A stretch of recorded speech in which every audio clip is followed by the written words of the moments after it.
हम लोगों ने कैपेसिटर के बारे में बात करी है ना, कि कैपेसिटर क्या है। एक ऐसी डिवाइस जिसमें एनर्जी स्टोर कर सकते हैं और जब ज़रूरत हो तो कैपेसिटर उस एनर्जी को, ह्यूज अमाउंट ऑफ एनर्जी को फ्रैक्शन ऑफ सेकंड्स में रिलीज़ कर सकता है।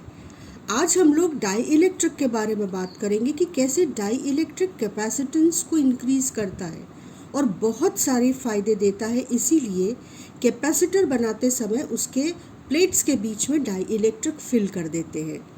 तो ये डाई इलेक्ट्रिक क्या है? Simply dielectric is insulator, एक ऐसा मटेरियल जिसके अंदर बाउंड इलेक्ट्रॉन्स होते हैं, फ्री इलेक्ट्रॉन्स नहीं होते। अब ये डाई इलेक्ट्रिक दो तरह के हो सकते हैं। एक मटेरियल ऐसा जिसमें पोलर मॉलिक्यूल्स होते हैं, मतलब प्योर वाटर एक पुअर कंडक्टर है। तो वाटर का मॉलिक्यूल अगर तुम देखो तो कैसा होता है? वाटर के मॉलिक्यूल का केमिस्ट्री में तुम लोगों ने स्ट्रक्चर देखा होगा। इसमें हाइड्रोजन और ऑक्सीजन के बीच जो बॉन्ड होता है उसमें ऑक्सीजन इलेक्ट्रॉन को अट्रैक्ट करके अपनी तरफ थोड़ा सा शिफ्ट कर लेता है। तो ऑक्सीजन के ऊपर पार्शियली निगेटिव चार्ज आ जाता है और हाइड्रोजन के ऊपर पार्शियली पॉजिटिव चार्ज आ जाता है। तो ये जो बॉन्ड है ये असल में इलेक्ट्रिक डाइपोल बन जाता है। और सिमिलरली ये वाला बॉन्ड भी। तो ये दो डाइपोल्स हैं और ये जो मॉलिक्यूल है पानी का ये क्या है? Polar molecule. और दूसरी तरह का मटेरियल हो सकता है जिसमें कि मॉलिक्यूल्स या एटम में पॉजिटिव चार्ज का जो सेंटर है और इलेक्ट्रॉन क्लाउड्स जो चारों ओर रिवॉल्व कर रहे हैं उनका सेंटर सेम है। इलेक्ट्रॉन्स पॉजिटिवली चार्ज न्यूक्लियस के चारों ओर सिमेट्रिकली डिस्ट्रीब्यूटेड है। तो ये कैसा मॉलिक्यूल हो गया या एटम हो गया? नॉन पोलर मॉलिक्यूल और एटम। अब इस डाई इलेक्ट्रिक मटेरियल को जब हम कैपेसिटर की प्लेट्स के बीच में रखते हैं तो अगर वो पोलर मॉलिक्यूल होता है तो हम मॉलिक्यूल को इस तरह के एरो से दिखाते हैं। ये एरोज उसके डाइपोल मूवमेंट को, हमें पता है ना कि इलेक्ट्रिक डाइपोल का डाइपोल मूवमेंट होता है, तो इलेक्ट्रिक डाइपोल्स को इस तरीके के एरो से दिखाते हैं। ये पोलर मॉलिक्यूल वाला डाई इलेक्ट्रिक है, ठीक है। तो जब हम अगर ये पोलर मॉलिक्यूल वाला डाई इलेक्ट्रिक है और इसको हम कैपेसिटर की प्लेट्स के बीच में रख दें तो क्या होता है कि इलेक्ट्रिक फील्ड इन डाइपोल्स पर एक टॉर्क लगाती है और इनको अपनी डायरेक्शन में अलाइन करने की कोशिश करती है। तो ये जो इधर उधर डायरेक्टेड डाइपोल मूवमेंट्स है ये एक ही डायरेक्शन में अलाइन होने लगते हैं। और इसको अगर सिंप्लीफाइड फॉर्म में कहें तो ये जो पॉजिटिव चार्ज है ये नेगेटिव प्लेट की ओर और नेगेटिव चार्ज पॉजिटिव प्लेट की ओर इस तरीके से ओरिएंट होने लगता है due to electric attraction force. और अगर नॉन पोलर मॉलिक्यूल होता है तो भी जो इलेक्ट्रॉन क्लाउड है वो नेगेटिव चार्ज की ओर शिफ्ट होने लगता है और जो पॉजिटिव चार्ज है वो ऑब्वियसली फिर जो इलेक्ट्रॉन है वो पॉजिटिव चार्ज की ओर शिफ्ट होने लगता है और ये जो इसकी न्यूट्रलिटी थी ना ये डिस्टर्ब हो जाती है और पॉजिटिव चार्ज नेगेटिव प्लेट की ओर, नेगेटिव चार्ज पॉजिटिव प्लेट की ओर अलाइन हो जाता है। तो दोनों ही केसेस में क्या होता है कि डाई इलेक्ट्रिक की जो लेफ्ट वाली सरफेस है उस पर एक नेगेटिव चार्ज और राइट वाली सरफेस जो कि यहाँ पॉजिटिव चार्ज नेगेटिव चार्ज की ओर है उधर पॉजिटिव चार्ज अपीयर हो जाता है। ये डाई इलेक्ट्रिक पोलराइज हो जाता है। इसको क्या बोलेंगे कि पोलराइज हो जाता है। और यहाँ पर तुम ध्यान से देखो अगर तो इधर का जो पॉजिटिव चार्ज है वो इस नेगेटिव चार्ज से न्यूट्रलाइज हो रहा है, यहाँ का पॉजिटिव चार्ज इस नेगेटिव चार्ज से न्यूट्रलाइज हो रहा है। तो इफ़ेक्टिवली जो चार्ज है वो डाई इलेक्ट्रिक की सरफेस पर अपीयर होता है। पॉजिटिव प्लेट की तरफ नेगेटिव चार्ज और नेगेटिव प्लेट की तरफ पॉजिटिव चार्ज। यहाँ ध्यान क्या रखना है कि ये जो चार्ज अपीयर हो रहा है ना ये बाउंड चार्ज है, ये फ्री नहीं है मूव करने के लिए। ये केवल सिमेट्री जो डिस्टर्ब हो गई, ये डाइपोल जो अलाइन हो गए उसकी वजह से, तो ये पार्शियली इंड्यूस होना कहते हैं चार्ज को डाई इलेक्ट्रिक की सरफेस पर। तो हम दो चार्जेस दिखाएंगे। एक फ्री चार्ज की वजह से जो प्लेट्स पे चार्ज है कैपेसिटर की, प्लस क्यू माइनस क्यू, और ये जो सरफेस पर डाई इलेक्ट्रिक की चार्ज है इसे हम इंड्यूस्ड चार्ज कहेंगे। निगेटिव प्लेट की ओर प्लस क्यू इंड्यूस्ड और पॉजिटिव प्लेट की ओर माइनस क्यू इंड्यूस्ड। अब इसका इफेक्ट बहुत इंटरेस्टिंग है। देखो, दो प्लेट्स के बीच में एक इलेक्ट्रिक फील्ड तो पहले से ही एग्जिस्ट कर रही थी। इस इलेक्ट्रिक फील्ड को जो पॉजिटिव चार्ज से नेगेटिव चार्ज की ओर जिसकी फील्ड लाइंस थी, इन्हें हम ई नॉट कहते हैं, जो ऑलरेडी एयर में एग्जिस्ट कर रही थी, है ना, इस तरह से। और अब ये जो डाई इलेक्ट्रिक में पार्शियली इंड्यूस्ड चार्ज अपीयर हो गया सरफेस पर, इसकी वजह से एक और फील्ड अपीयर हो गई, ई इंड्यूस्ड, और इन दोनों की डायरेक्शन तुम देखो naturally opposite to each other है। तो अब असर क्या हुआ कि इंटरेस्टिंगली प्लेट्स के बीच में जो स्पेस थी वहाँ पर इलेक्ट्रिक फील्ड जब खाली हवा में था तो ई नॉट थी, लेकिन जब डाई इलेक्ट्रिक फील्ड कर दिया तो कम हो गई। Effectively net field between the plates कम हो गई, e naught minus e induced, और उसका असर क्या हुआ कि फील्ड अंदर स्पेस में कम हो गई तो पोटेंशियल डिफरेंस भी बिटवीन द प्लेट्स डिक्रीज कर गया। तो नेट इलेक्ट्रिक फील्ड कम हुई तो कितनी कम हुई? जो एयर में इलेक्ट्रिक फील्ड थी उसका 1/k टाइम्स बची। के क्या है? Dielectric constant. Dielectric constant को हमने दो तरह से डिफाइन किया है। एक, जब दो चार्जेस के बीच में फोर्स कंसीडर किया था कि अगर दो चार्जेस हवा में हो तो उनके बीच का फोर्स क्या होता है, 1/4πε0 Q1 Q2/r²। लेकिन अगर इन्हीं दोनों चार्जेस को सेम सेपरेशन पर किसी भी मीडियम में रख दिया जाए जिसका डाइलेक्ट्रिक कांस्टेंट के हो, तो उनके बीच का फोर्स कम हो जाता है, 1/4πε0 के Q1 Q2/r² हो जाता है। मतलब एयर में जो फोर्स दोनों चार्जेस के बीच था उसका 1/k हो जाता है। तो हमने एक तो इस डेफिनेशन को यूज़ करके, इस इफेक्ट को यूज़ करके k डिफाइन किया था, और दूसरा हम डाई इलेक्ट्रिक कांस्टेंट k को डिफाइन कर सकते हैं।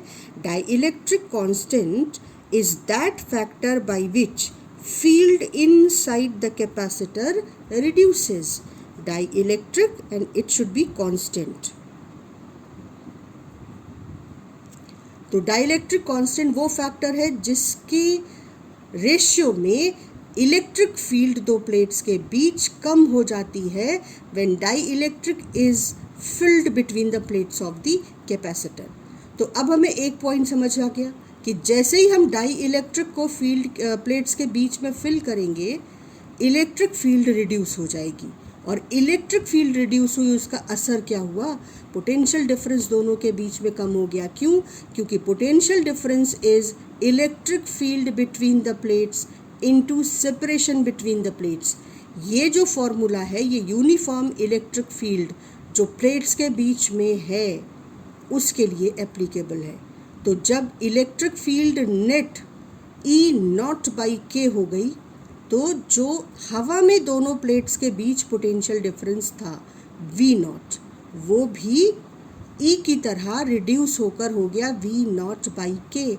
तो हम क्या याद रखेंगे कि डाई इलेक्ट्रिक को फिल करने का पहला असर हुआ कि इलेक्ट्रिक फील्ड कम हो गई, और उसका असर हुआ कि पोटेंशियल डिफरेंस 1/k टाइम्स कम हो गया। अब इसका फ़र्क क्या पड़ा देखो। कैपेसिटेंस कैसे डिफाइन होता है? Charge of the capacitor divided by potential difference of the capacitor between the plates of the capacitor. तो अब चार्ज कितना है? उतना ही जितना पहले था, लेकिन पोटेंशियल डिफरेंस दोनों के बीच अब V0/k हो गया रिड्यूस होकर। तो तुम देखो कि Q/V0 तब था कैपेसिटेंस जब बीच में हवा थी दोनों प्लेट्स के, और अब हो गई है Q/V0 into k. That means k times capacitance, which was when the plates space between the plates were having air in between them. So we will conclude that first importance of dielectric for capacitor is that dielectric increases capacitance of capacitor. और back of mind में चलाओगे दिमाग में कि पहले electric field reduce हो जाती है जिसकी वजह से पोटेंशियल डिफरेंस रिड्यूस हो जाता है जिसकी वजह से कैपेसिटेंस बढ़ जाता है. अब दूसरी इम्पोर्टेंस, अगर इन दोनों कैपेसिटर प्लेट्स के बीच में एयर है तो ये दोनों प्लेट्स ऑपोजिटली चार्ज हैं, ये अट्रैक्शन फोर्स एक्सपीरियंस करेंगी. कितना अट्रैक्शन फोर्स एक्सपीरियंस करेंगी ये भी अपने आप में एक इंटरेस्टिंग क्वेश्चन है. इस पॉइंट को ध्यान से समझेंगे. Force on any one plate, say positive plate of the capacitor is charge on that plate जिस पर फोर्स देख रहे हैं into field due to other plate. इस केस में निगेटिव प्लेट. ध्यान से समझना, चार्ज किसका? जिस प्लेट पे फोर्स देख रहे हैं, और फील्ड किसकी? जिसकी वजह से फोर्स देख रहे हैं. तो दोनों कैपेसिटर प्लेट्स के बीच कितना फोर्स है कैसे कैलकुलेट करेंगे? एक कोई प्लेट ले लेते हैं, तो जैसे पॉजिटिव प्लेट ले ली तो पॉजिटिव प्लेट पर जो चार्ज है वो मल्टीप्लाइड बाई निगेटिव प्लेट की field, that will be force on positive plate due to negative plate. अब देखो कैसे कैलकुलेशन इसमें सिंप्लीफाई हो जाता है. पॉजिटिव प्लेट का चार्ज Q, निगेटिव प्लेट की जो इधर की लेयर होती है निगेटिव चार्ज की, उसकी वजह से इलेक्ट्रिक फील्ड कितनी आती है? Q into 2 epsilon naught A. Sigma upon 2 epsilon naught A होती है ना, तो Q बाई A सिग्मा हो गया अपॉन 2 एप्सिलॉन नॉट. तो जो फोर्स आया वो कितना आ गया? Q square upon 2 epsilon naught A. तो ये जो फोर्स है ये क्या चाहेगा कि दोनों प्लेट्स एक दूसरे की ओर अट्रैक्ट हो और ये एक दूसरे से कनेक्ट हो जाए, और कनेक्ट होते ही कैपेसिटर ख़त्म. लेकिन जब हमने कैपेसिटर प्लेट्स के बीच में डाई इलेक्ट्रिक डाल दिया तो फ़ायदा क्या हुआ? Dielectric field between capacitor plate provide support to them, और इन दोनों को एक दूसरे से कनेक्ट होने से रोकता है. तो कैपेसिटेंस भी बढ़ा रहा है और साथ में और फ़ायदा क्या दे रहा है? दोनों प्लेट्स को सपोर्ट करता है, एक दूसरे से सेपरेट रखता है, और इस तरीके से हमें डबल फ़ायदा हुआ. तो ये हमारा दूसरा एडवांटेज हो गया डाइलेक्ट्रिक फिल करने का. अब यहाँ पर एक बात ध्यान रखने वाली है, हमने कैपेसिटेंस बढ़ाया तो हमने सोचा अब हम और चार्ज इस पर स्टोर कर सकते हैं और एनर्जी स्टोर कर सकते हैं. तो हमने कैपेसिटर को चार्ज और दिया और इलेक्ट्रिक फील्ड अंदर स्ट्रॉन्ग हो गई. इसकी वजह से एनर्जी तो स्टोर हुई, लेकिन साथ में क्या हुआ कि प्लेट्स के बीच में इलेक्ट्रिक फील्ड और स्ट्रॉन्ग हो गई क्योंकि ज़्यादा चार्ज आ गया. अब क्या होगा कि जो डाईपोल था, डाइलेक्ट्रिक का मॉलिक्यूल जो था, उसका निगेटिव चार्ज पॉजिटिव प्लेट की तरफ शिफ्टेड था और पॉजिटिव चार्ज निगेटिव प्लेट की तरफ शिफ्टेड था. पोलराइजेशन हो गया था डाई इलेक्ट्रिक के मॉलिक्यूल्स का. तो जो निगेटिव चार्ज है वो इधर की ओर एक फोर्स एक्सपीरियंस कर रहा है लगातार, और पॉजिटिव चार्ज इधर की ओर. अब जब आप इलेक्ट्रिक फील्ड बढ़ाओगे बिटवीन द प्लेट्स तो ये फोर्स बढ़ेगा. यहाँ ये ध्यान रखना होता है कि अगर ये डाई इलेक्ट्रिक के ऊपर इलेक्ट्रिक फील्ड बढ़ती चली जाए तो एक सिचुएशन ऐसी आएगी कि ये डाई इलेक्ट्रिक जो है वो एक्सप्लोड कर जाएगा. ये जो बॉन्ड है दोनों के बीच में ये टूट जाएगा और डाई इलेक्ट्रिक, इसको कहते हैं डैमेज हो जाएगा, और डाई इलेक्ट्रिक की जो इंसुलेटिंग प्रॉपर्टी है वो ख़त्म हो जाएगी. तो यहाँ पर इन दोनों प्लेट्स के बीच में इलेक्ट्रिक फील्ड की स्ट्रेंथ की एक लिमिट है कि हम कितना चार्ज रख सकते हैं और कितनी इलेक्ट्रिक फील्ड इन दोनों प्लेट्स के बीच में एग्जिस्ट कर सकती है सेफली, कि डाई इलेक्ट्रिक बचा रहे. उस प्रॉपर्टी को, उस इलेक्ट्रिक फील्ड की स्ट्रेंथ को हम कहते हैं dielectric strength. So here two important quantities we need to define for dielectric. That field which breaks the dipole of dielectric is called dielectric strength, and corresponding voltage corresponding to that field which breaks the dipole, corresponding voltage at which dielectric loses its insulator property is called break down voltage. So these two terms are very important. Question पूछा जाता है इन्हें define करने के लिए. तो अब ये पॉइंट हमको ध्यान रखना होगा कि to increase dielectric strength, क्योंकि हवा जब दोनों प्लेट्स के बीच में रहती है तो एयर की जो डाई इलेक्ट्रिक स्ट्रेंथ है, क्योंकि एयर भी बीच में अगर हवा है तो एयर इंसुलेटर है दोनों प्लेट्स के बीच में, उसकी अपनी एक डाई इलेक्ट्रिक स्ट्रेंथ है कि दोनों प्लेट्स के कैपेसिटर प्लेट्स के बीच कितना चार्ज स्टोर करके इलेक्ट्रिक फील्ड एग्जिस्ट करवा सकते हैं जो एयर मॉलिक्यूल्स को पोलराइज ना कर दे, पोलराइज नहीं, एयर मॉलिक्यूल्स को आयनाइज ना कर दे, यानी एयर मॉलिक्यूल्स के बीच के बॉन्ड्स को इलेक्ट्रॉन्स और न्यूक्लियस के ब्रेक ना कर दे, और वो एयर अपनी जो इंसुलेटिंग प्रॉपर्टी है वो खो ना दे. तो एयर की भी अपनी एक डाई इलेक्ट्रिक स्ट्रेंथ होती है, लेकिन कुछ मटेरियल्स हैं जिनकी डाई इलेक्ट्रिक स्ट्रेंथ एयर से ज़्यादा होती है. कौन से मटेरियल्स हैं? जैसे एयर गैप जो कैपेसिटर्स के बीच में होता है, तब जो डाई इलेक्ट्रिक स्ट्रेंथ होती है वो 3.3 वोल्ट पर माइक्रोमीटर. देखो इलेक्ट्रिक फील्ड की यूनिट है ये, वोल्ट पर separation between the two plates, या यूं कह लो कि दो पॉइंट्स जिनके बीच 1 माइक्रोमीटर का डिफरेंस होता है, सेपरेशन होता है, उनके बीच 3.3 वोल्ट का पोटेंशियल डिफरेंस हो, इतनी इलेक्ट्रिक फील्ड एग्जिस्ट कर सकती है अगर एयर गैप हो. अगर वैक्यूम हो तो 40 वोल्ट पर माइक्रोमीटर. इसके अलावा ग्लास, देखो ग्लास अगर आप कैपेसिटर प्लेट्स के बीच फिल कर दें तो इतनी इलेक्ट्रिक फील्ड एग्जिस्ट कर सकती है, और माइका तो इतनी इलेक्ट्रिक फील्ड एग्जिस्ट कर सकती. मतलब अगर आप बीच के मीडियम, जो कैपेसिटर प्लेट्स के बीच का मीडियम है, जो ये डिसाइड करता है कि कितनी इलेक्ट्रिक फील्ड प्लेट्स के बीच में रह सकती है, वो मीडियम आप अगर माइका लो तो ज़्यादा डाई इलेक्ट्रिक स्ट्रेंथ हो जाती है, अंदर ये मटेरियल ज़्यादा इलेक्ट्रिक फील्ड को बर्दाश्त कर सकता है. इसीलिए कैपेसिटर प्लेट्स के बीच में जनरली माइका फिल करते हैं. तो ये डाई इलेक्ट्रिक स्ट्रेंथ और मटेरियल देखकर तुम्हें एक आइडिया लग सकता है कि हम दो प्लेट्स के बीच में एक माइका की शीट डाल दें तो काफ़ी इलेक्ट्रिक फील्ड वो बियर कर सकता है. और कैपेसिटर के बीच डाई इलेक्ट्रिक का ये तीसरा एडवांटेज है. To increase dielectric strength air is replaced, यहाँ पे कॉमा लगा देना है, air is replaced with some dielectric material of higher dielectric strength like glass, mica और वैक्यूम. अगर हो दोनों प्लेट्स के बीच तो भी ये काफ़ी डाई इलेक्ट्रिक स्ट्रेंथ रखता है. तो ये भी इंटरेस्टिंग इन्फॉर्मेशन है हमारी रोज़ की ज़िंदगी में बहुत इम्पोर्टेंट डिवाइस कैपेसिटर के बारे में. तो डाई इलेक्ट्रिक के हमने कितने यूजेस पढ़े? 3.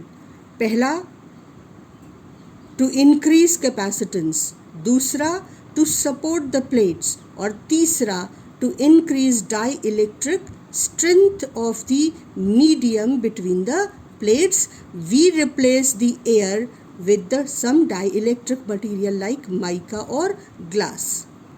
अब ये डाईइलेक्ट्रिक प्लेट्स के बीच में या तो कम्प्लीटली पूरे स्पेस को फिल कर दें या पार्शियली फिल करें. जो थिकनेस है डाईइलेक्ट्रिक की वो प्लेट्स के बीच के सेपरेशन से कम हो. तो जब पूरी तरह से फिल करते हैं उस केस को हम लोग ऑलरेडी स्टडी कर चुके हैं कि नेट इलेक्ट्रिक फील्ड दोनों एयर में जो फील्ड थी और इंड्यूस्ड इलेक्ट्रिक फील्ड उसका डिफरेंस हो जाएगी, और net electric field 1/k factor से रिड्यूस हो जाएगी. तो कैपेसिटेंस को Q upon new potential difference करेंगे. New potential difference will be new electric field into separation between the plates, और new electric field E0 can be written as sigma upon epsilon naught या Q upon epsilon naught A, है ना. तो यहाँ पर पहले हमने न्यू इलेक्ट्रिक फील्ड की वैल्यू लिखी, उसके बाद K ऊपर चला गया, और फिर इलेक्ट्रिक फील्ड की जगह आपने सिग्मा अपॉन एप्सिलॉन नॉट यानी सिग्मा की जगह आप क्यू बाई ए लिख सकते हो, वो रिप्लेस कर दिया और सिंप्लीफाई किया, वैल्यू रिप्लेस करके सिंप्लीफाई किया तो क्यू तो कैंसिल हो जाएगा। देखो आपके पास बचेगा एप्सिलॉन नॉट के ए अपॉन डी। तो सिंप्लीफाई करने के बाद फाइनली जब आप ध्यान से देखोगे तो के times capacitance when the air was between the two plates, है ना, ये कैपेसिटेंस बढ़ गया हमारा। ये डेरिवेशन ऑलरेडी बहुत इंपॉर्टेंट है और हम पढ़ चुके हैं, तो इसको हम मार्क करेंगे। This derivation is very very important for 2022। लेकिन अगर डाई इलेक्ट्रिक को पार्शियली फिल करें तो देखो सिचुएशन क्या होती है। यहाँ पर एक ये स्पेस है, एक स्पेस है जिसमें डाई इलेक्ट्रिक है और एक ये स्पेस है जिसमें एयर है। दो स्पेस ऐसे हैं जिसमें एयर है, तो वहाँ पर इलेक्ट्रिक फील्ड ई नॉट और ई नॉट रहेगी। लेकिन हमको पता है कि जो डाई इलेक्ट्रिक मीडियम है उसके अंदर इलेक्ट्रिक फील्ड कम है, उसको हम ई डैश से रिप्लेस कर दें। तो अब इन तीनों के लिए देखो हम कैसे लिखेंगे। Potential difference between these two plates is equal to potential difference between these 2 points, potential difference between these 2 points and potential difference between these 2 points। तो हम लिख सकते हैं स्पेस नंबर 1 में पोटेंशियल डिफरेंस हो जाएगा वहाँ की इलेक्ट्रिक फील्ड इनटू वहाँ का सेपरेशन ए, प्लस इस मीडियम में इलेक्ट्रिक फील्ड ई डैश और इसकी थिकनेस अगर टी है तो इन दोनों पॉइंट्स के बीच का पोटेंशियल डिफरेंस इतना, और जो ये वाला स्पेस है यहाँ का इलेक्ट्रिक फील्ड ई नॉट और सेपरेशन मान लो बी। सिंप्लीफाई करो इसे तो ई नॉट और ए प्लस बी ब्रैकेट में एक साथ आ जाएगा, प्लस डाइलेक्ट्रिक के अंदर जो फील्ड है इनटू टी। अब डाइलेक्ट्रिक के अंदर जो फील्ड है हमें पता है कितनी है, ई नॉट बाई के, और साथ में इसकी थिकनेस। तो ई नॉट को अगर आप कॉमन ले लो तो ब्रैकेट के अंदर बचेगा ए प्लस बी प्लस टी, और ये है potential difference between the two plates. अब ई नॉट को तुम लिख सकते हो सिग्मा अपॉन एप्सिलॉन नॉट, और ए प्लस बी को क्या लिख सकते हो, इन दोनों प्लेट्स के बीच की सेपरेशन को स्टैंडर्ड फॉर्म में हम डी मानते हैं। तो ए प्लस बी कितना है, देखो डी माइनस ये सेपरेशन टी, यही तो है ना ए प्लस बी। तो ए प्लस बी की जगह आप लिख सकते हो D minus T plus T, और ये बाई के भी है साथ में, ये जो इसका के है ये साथ में चल रहा है।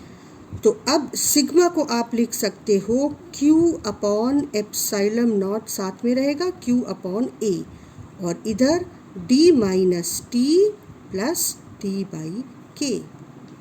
ठीक, तो Q अपॉन V, हमेशा V निकालते हैं पहले E निकालो, उसके बाद V निकालो, उसके बाद Q अपॉन V, और आपको इक्विवेलेंट कैपेसिटेंस मिल जाएगा किसी अरेंजमेंट का।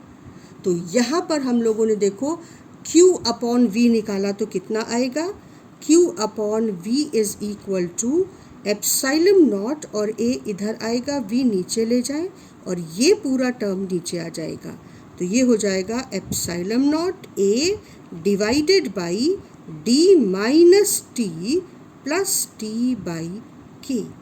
ये हो गया हमारा कैपेसिटेंस, इक्विवेलेंट कैपेसिटेंस इस न्यू सिचुएशन में, जबकि डाई इलेक्ट्रिक कंप्लीटली नहीं पार्शियली फिल्ड है।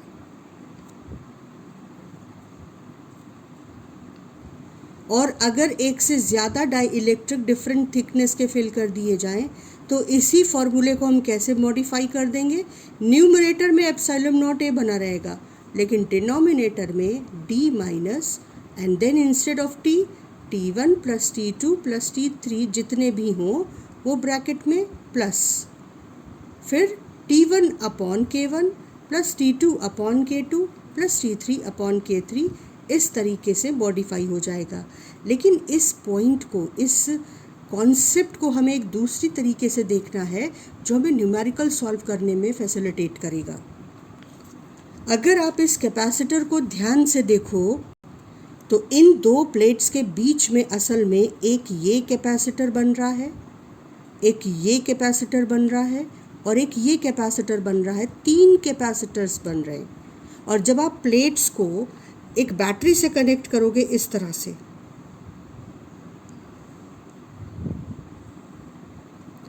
तो चार्ज जब प्रोवाइड होगा तो तीनों कैपेसिटर्स को सेम चार्ज सप्लाई होगा। जो इस प्लेट पर गया उसका असर इस पर पड़ेगा, उसका असर इस पे पड़ेगा और उसका असर इंड्यूस होकर इस पे पड़ेगा।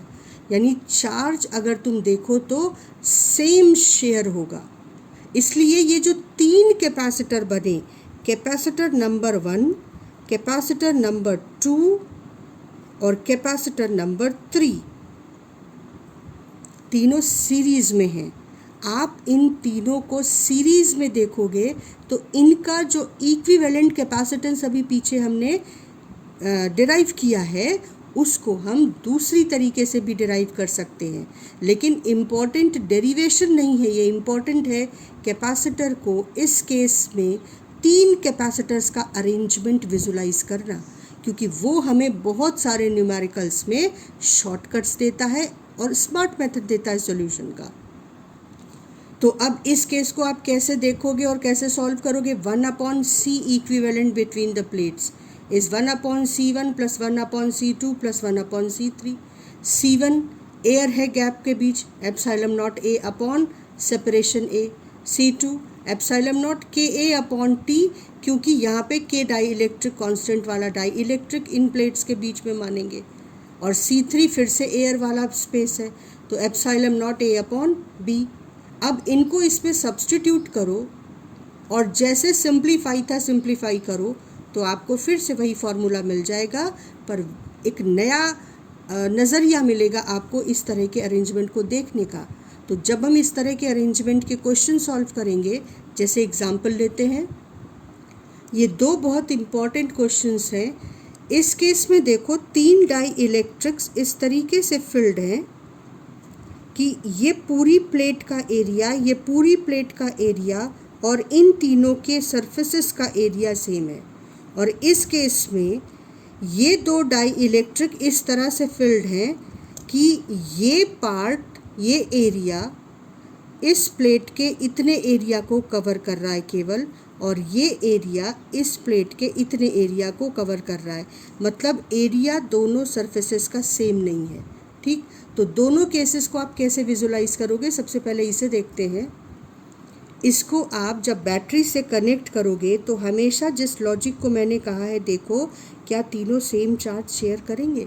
जो चार्ज यहाँ से चलेगा वही चार्ज वापस आना चाहिए, यानी तीनों के पास सेम चार्ज शेयर होगा। तो तीनों अगर सेम चार्ज शेयर करेंगे तो तीनों सीरीज़ में हैं, और अगर सीरीज़ में हैं तो इनको आप इस तरीके से विजुलाइज करो। A और B टर्मिनल्स के बीच में 3 कैपेसिटर्स बन रहे हैं, C1, C2 और C3 कैपेसिटेंस का। तो जो इक्विवेलेंट निकलेगा वो हो जाएगा 1/c equivalent is equal to 1/c1 plus 1/c2 plus 1/c3। और जब आप C1, C2, C3 लिखोगे तो कैसे लिखोगे? इसको ध्यान से देखो। ये D1 डिस्टेंस की, ये D1 थिकनेस है और K1 इसका डाइलेक्ट्रिक है। तो जो पहला कैपेसिटर की वैल्यू लिखोगे आप C1, वो हो जाएगा एप्सिलॉन नॉट K1, एरिया सारे सरफेसेस का सेम, अपॉन D1। C2 इसी तरह से epsilon not K2A upon D2। और C3 हो जाएगा epsilon not K3A upon D3। ये वैल्यूज़ उठाकर यहाँ रख देंगे तो हमको 1/c इक्विवेलेंट मिल जाएगा। लेकिन जब इस केस को देखेंगे तो कैसे देखेंगे? मान लो कि जो सरफेस एरिया इस साइड का या इस साइड का है उसको हम ले लेते हैं A1 एरिया, इस डाई इलेक्ट्रिक का सरफेस एरिया A1 और इस डाई इलेक्ट्रिक का A2। यहाँ पर क्या चीज़ सेम है, थिकनेस सेम है D। तो अब यहाँ पर अगर आप एक बैटरी को कनेक्ट करके ये देखना चाहो कि भाई चार्जेस का क्या है, तो जब चार्ज चलेगा तो वो डिवाइड होगा, जबकि पोटेंशियल डिफरेंस दोनों प्लेट्स के बीच में इधर और इधर वही होगा जो बैटरी के अक्रॉस है। तो पोटेंशियल डिफरेंस सेम है जबकि चार्ज डिवाइड होगा। तो ये दोनों आप विजुलाइज करोगे, दो कैपेसिटर्स जो पैरेलल में कनेक्टेड हैं। तो A और B टर्मिनल्स के बीच में दो कैपेसिटर्स हैं C1 C2, इनका इक्विवेलेंट हो जाएगा C1 प्लस C2। लेकिन C1 कैसे लिखोगे, देखो यहाँ D सेम है और एरिया अलग है, तो लिखोगे epsilon not K1 A1 upon D। और C2 कैसे लिखोगे, epsilon not K2 A2 upon D। और जब इनको यहाँ सब्स्टिट्यूट करोगे इसमें, तो C इक्विवेलेंट मिल जाएगा। तो इस केस में C इक्विवेलेंट कैसे मिलेगा, आप जब वैल्यूज़ रखोगे तो C इक्विवेलेंट का एक्सप्रेशन ये आ जाएगा, जबकि इस केस में जब C1 C2 C3 की वैल्यूज़ रखोगे तो C इक्विवेलेंट का एक्सप्रेशन ये आएगा। तो ये दोनों तरीके आपको बहुत सारे न्यूमेरिकल्स सिंप्लीफाई करने के लिए आसान है। नेक्स्ट क्लास में हम लोग डाई इलेक्ट्रिक कैपेसिटर का लास्ट पार्ट और कैपेसिटेंस का लास्ट पार्ट कंप्लीट